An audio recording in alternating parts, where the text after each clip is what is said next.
violence, injury, and gunfire. The effects of things like this. Congresswoman, I looked into your family history. Your mother's Armenian descent. I have friends of Armenian descent. If you're wondering where Armenia is, it's in their hearts. It's not around.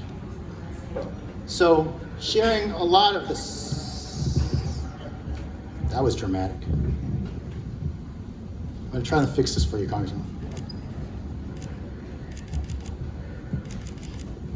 We just need a flathead screwdriver instead of a flathead host.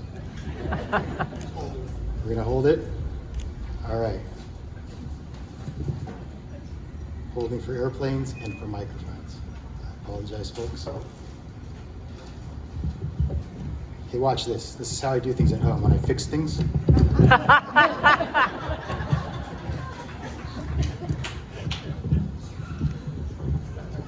Or maybe I could just use it. Can I use this? Oh, you're gonna bless it? That's good.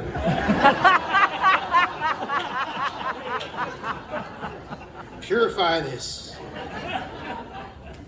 Thank you. Try both. That's good. I always put more on when you need tape. That's good. We're just getting set because of the power of your speaking.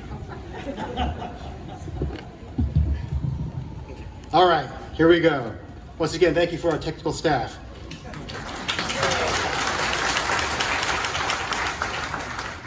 Oh, there's more.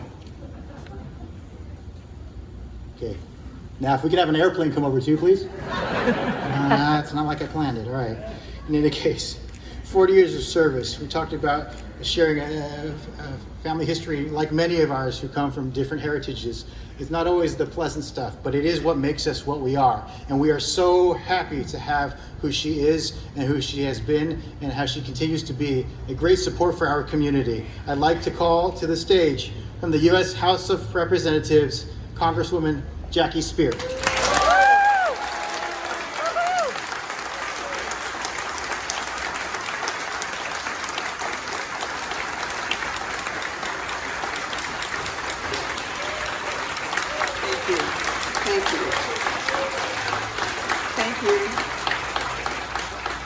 Mike, you missed your calling. Comedy is really your future. Traffic's not funny. Thank you all for being here. Thank you to Steve and Doug for dedicating the larger part of your recent lives to make this a reality. Those who do not remember the past are condemned to repeat it. That's a quotation from George Santana. It was also a sign in the pavilion in Jonestown that still sends chills up and down my spine. But the message is so appropriate here today. When we dedicated the statue some time ago,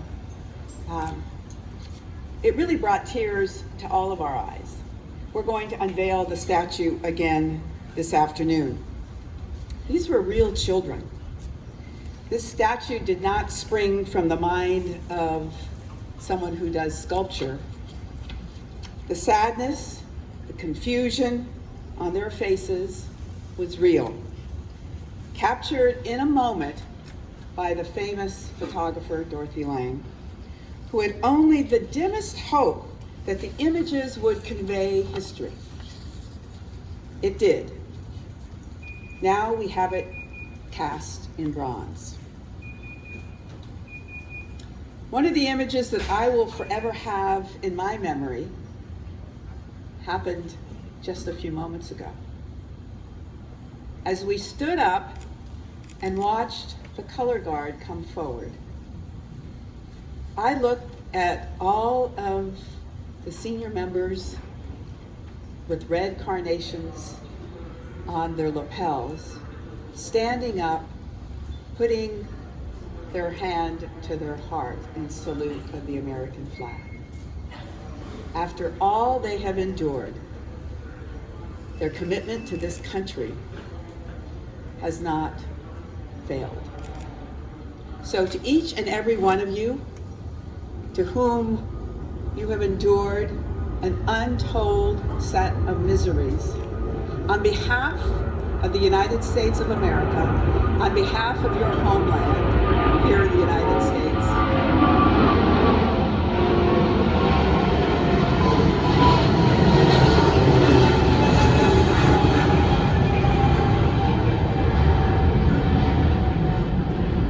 I apologize for what our government did to you and your families.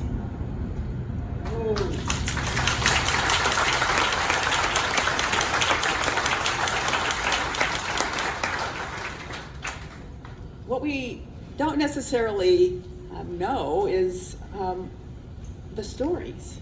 Now, one of my best friends in the world is here. She did a documentary on the Japanese internment some years ago. Jan Yanahiro, wherever you are, Jan, would you stand up so we can recognize you?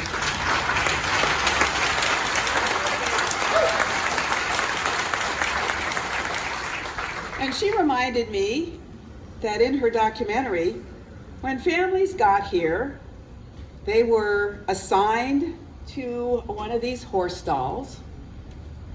They had to sweep out the manure that was in these horse stalls. They then used the hay as mattresses. How does our government do that to American citizens? So we do create this memorial to serve not the present generation, but all future generations, because we cannot let this happen again. You know, there's a whole federal program funded by Congress called the Japanese American Confinement Sites Grants Program to memorialize the wrongs of not interning, but incarcerating Japanese Americans in World War II. This is why the National Park Service, and with my advocacy and with the work of this volunteer committee, granted this memorial $400,000 so that we would never, ever forget.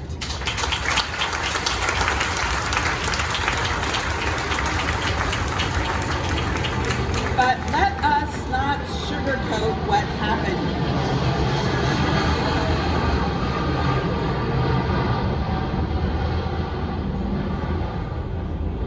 Let's not use euphemisms like internment.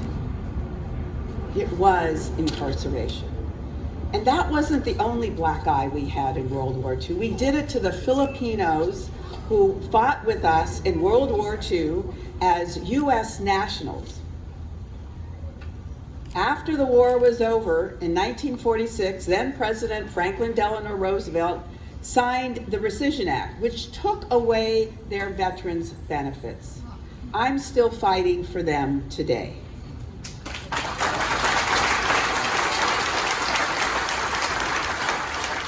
So it's really important for us to recognize that we have made big mistakes. But it's also important for us to stand up and speak out when we see those mistakes beginning to be made again. For those of us who remember the years of the Apollo mission to the moon, let me offer this thought. There are many American flags on the moon. NASA has been able to confirm that all of the flags placed on the moon by American astronauts are still standing with the exception of one, Apollo 11. And it's no mystery why that particular flag is still not standing. It's because it blew down when Apollo 11 blasted off the surface. But just imagine, it took tens of millions of dollars for NASA's equipment to confirm that those particular monuments erected by our nation still exist.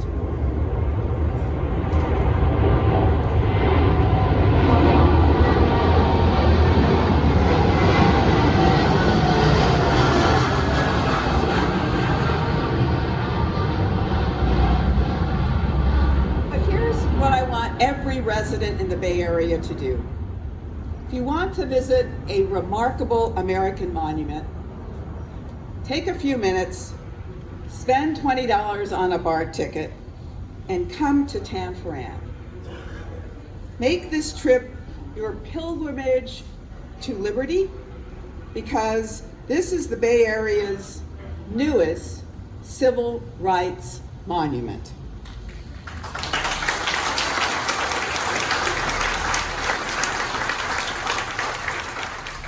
The eyes of every just soul who gazes upon those two little girls will shed tears as that person contemplates the name tags attached to their jackets and their names emblazoned on their suitcases.